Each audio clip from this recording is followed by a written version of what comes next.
Do I like onions? Yes. I eat everything with onions. If I cook eggs, onions. Rice, onions. If I make pasta or pasta sauce, I use onions. Literally everything I cook, I use onions and garlic. So today we're going to read the chapter Onions.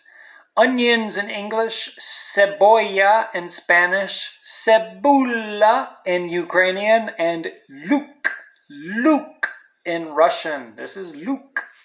Мне нравится луком.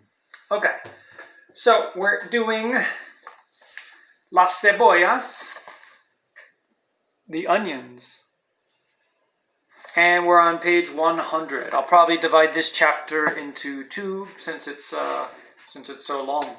So here we go. We're here, said Isabel, as the truck turned into camp and slowed to a crawl. Esperanza stood up and looked over the cab. They were in a large clearing surrounded by grape fields. Row upon row of white wooden cabins formed long lines, connected like bunkhouses. Each cabin had one small window and two wooden steps that led to the door. She couldn't help but think that they weren't even as nice as the servants' cabins at Aguascalientes. They reminded Esperanza more of the horse stalls on the ranch than of a place for people to live. A big mountain loomed in the east, framing one side of the valley. Marta jumped out and ran toward some girls standing together near the cabins. Esperanza could hear them talking in English, the words hard and clipped, as if they were speaking with sticks in their mouths. They all looked at her and laughed. She turned away, thinking that if Isabel could learn English, then maybe someday she could learn it too. She has to watch the YouTube videos. A line of flatbed trucks pulled into a clearing and campesinos hopped down, home from the fields. People called to one another. Children ran to their fathers yelling, "Papi, Papi!" Esperanza felt a deep pang. She watched and wondered how she would fit into this world. Isabel pointed to a wooden building off to the side. That's where they have all the toilets. Esperanza cringed as she tried to imagine having no privacy. "We're lucky. In some camps, we had to go in ditches," said Isabel.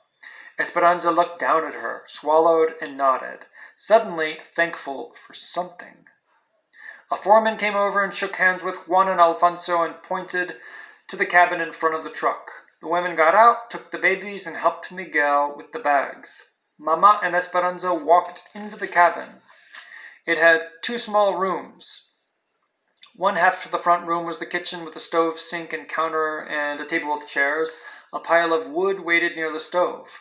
Across the room was a mattress on the floor. The back room had another mattress big enough for two people and a tiny cot. In between sat a wooden fruit crate to be used as a night table, its sides touching each bed. Above was another small window. Mama looked around and then gave Esperanza a weak smile. "Is this our cabin or Hortensia's and Alfonso's?" asked Esperanza, hoping that hers and Mama's might be better. "We are all together in this cabin," said Mama. "Mama, we can't possibly all fit." "Esperanza, they will only give one cabin for each man with the family, and there's no housing for single women. This is a family camp, so we must have a male head of household to live and work here. And that is Alfonso."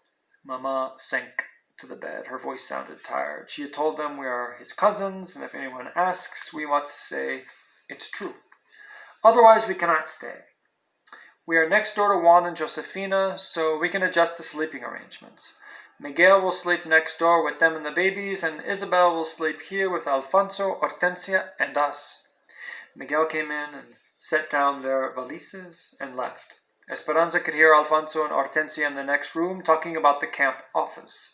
Mama got up to unpack and began to sing. Esperanza felt anger crawling up her throat. "Mama, we are living like horses. How can you sing? How can you be happy? We don't even have a room to call our own." The talking suddenly stopped in the other room. Mama gave Esperanza a long, hard look. She calmly walked over and shut the door to the small room. "Sit down," she said. Esperanza sat on the tiny cot, its springs screeching. Mama sat on the bed opposite her, their knees almost touching. "Esperanza, if we had stayed in Mexico and I had married Tio Luis, we would have had one choice, to be apart and miserable.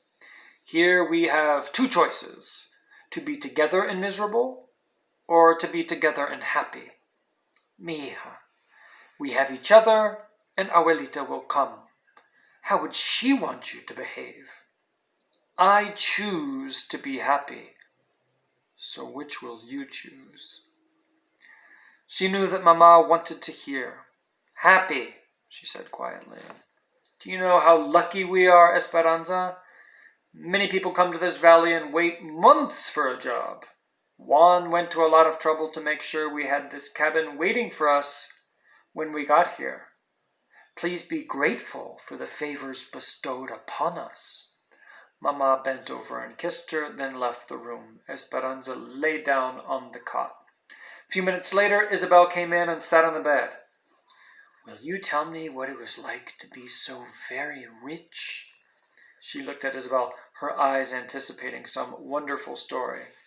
Esperanza was quiet for a moment, clinging to one possible thought. Then she said, "I am still rich, Isabel. We will only be here until Abuelita is well enough to travel. Then she will come with her money and we will buy a big house. A house that Papa would have been proud for us to live in. Maybe we will buy 2 houses so that Hortensia, Alfonso, and Miguel can live in one and work for us again. And you can visit us, Isabel. You see, this is only temporary.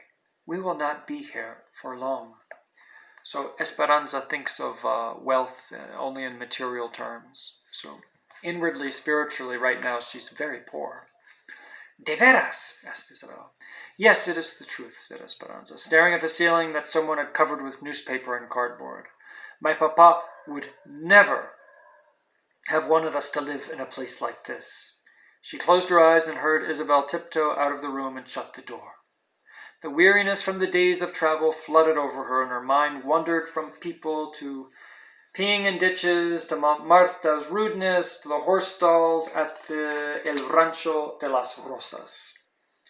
How could she be happy or grateful when she had never been more miserable in her life? So it sounds like Esperanza needs to develop her inner world.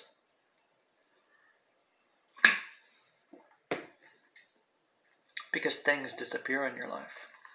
And you can't really have these deep relationships with things.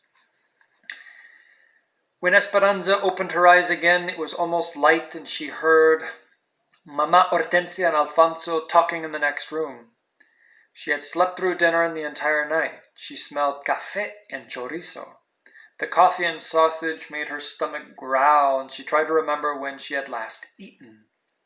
Isabel was still asleep in the bed next to her, so Esperanza quietly pulled on a long wrinkled skirt and white blouse. She brushed her hair and went into the other room. "Good morning," said Mama. "Sit down and eat something. You must be starved." At the table, Hortensia patted her hand. "You missed going to the foreman's office last night. We signed the papers to live here." "We already have work today."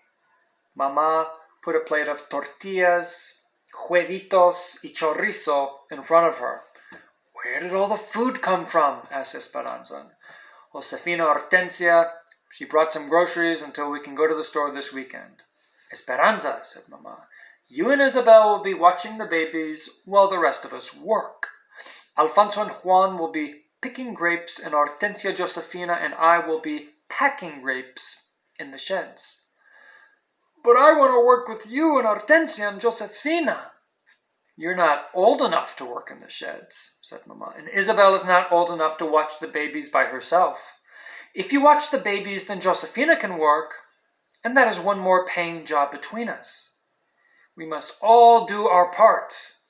You will have a camp job too, sweeping the wooden platform every afternoon, for which they will deduct a little from our rent each month. Isabel can show you how to do that later. What's the platform? Esperanza asked. It's the big wooden floor outside in the middle of the camp. Juan said they use it for meetings and dances, said Mama. Esperanza stared at her food. She did not want to be stuck in camp with the children. Where's Miguel? She said. He already left for Bakersfield with some other men to look for work at the railroad, said Alfonso. Isabel came out of the bedroom, rubbing her eyes. Mi sobrina, my niece, said Hortensia, hugging Isabel. Go and say good morning to your mother and father before we all leave for work. Isabel hugged her and ran next door. Esperanza steadied Mama as she made un burrito de frijoles for lunch and wrapped a soft tortilla filled with pinto beans in paper. She looked different. Was it the long cotton dress and the big flowered apron tied at her waist? No, it was more than that. Mama, said Esperanza, your hair. Mama's hair ran down her back in a single long braid, almost touching her waist. Esperanza had never seen Mama wear her hair that way. It was always done up in her beautiful plaited bun, or when she was ready for bed, brushed out and flowing. Mama looked shorter and somehow not herself. Esperanza did not like it. Mama reached up and stroked the back of her head. She seemed embarrassed. I figured out that I can't wear a hat with my hair on top of my head, and this makes more sense, does it not? After all, I'm going to work today, not a fiesta. Then she hugged Esperanza. We must go now. The trucks leave at 6:30 to take us to the sheds. Take good care of the babies and stay with Isabel. She knows the camp. As the three of them walked out, Esperanza noticed Mama reaching up, hesitantly touching her hair again. When Esperanza finished eating, she went outside and stood on the front step. Instead of facing another row of cabins, their cabin was in the last row facing the fields. Straight ahead, across a dirt road, were several chinaberry trees and a mulberry tree that provided a deep shade over a wooden table. Beyond the row of trees were grape fields, still lush. To the right, across a grassy field, was the main road. A truck piled high with produce drove by, losing a cloud of debris. After it passed, the sharp smell told her they were onions, the dry outer skins being shedded by the wind. Another truck followed. Again, the smell bit into her senses. It was still early, so the air was cool, but the sun was bright, and she knew it would be hot soon. The hens pecked and poked around the front steps. They must have been happy to be off the train. Esperanza shooed them out of her way as she turned and walked next door. The babies were still in their pajamas. Isabel was struggling to feed Lupe her oatmeal, while Pepe crawled on the floor. Splotches of his cereal still stuck to his cheeks. As soon as he saw Esperanza, he reached up for her. Let's clean them up, said Isabel, and then I'll show you the camp. First, Isabel took Esperanza to the platform she was to sweep and showed her where the brooms were stored. Then they walked through the rows of cabins, each with a baby on her hip. As they passed open doors, Esperanza could already smell the beans and onions that someone had started simmering for dinner.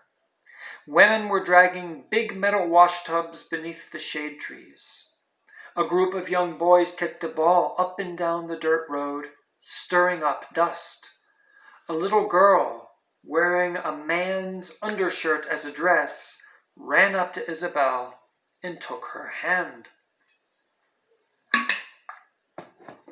This is Sylvia.